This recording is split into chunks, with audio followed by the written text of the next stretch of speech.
વાહ વાહ વાહ વાહ, આ શું ઈદડા? 20 લાખ રૂપિયા છે. રાહુલે સપનામાં નહીં વિચાર્યું એની વેલ્યુ 20 લાખ થશે. આમાં ભાવતાલ નહીં કરતા. આવું બોલવાનું? માય ગોડ, ફોન વાગ્યો.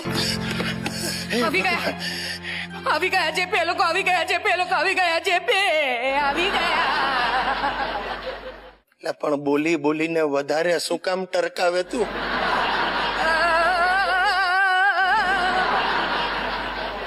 આવજે વાલી, આવજે. તારે આવું જ? ચાલ, નવરી જ બેઠી જ શું કરીશ? ચાલ, એ બાને પગ છૂટા થાય. ચાલ, અરે સાંકડે મુકડે ગોઠવાઈ જશું. એકાદ ગુંડાના ખોળામાં બેસી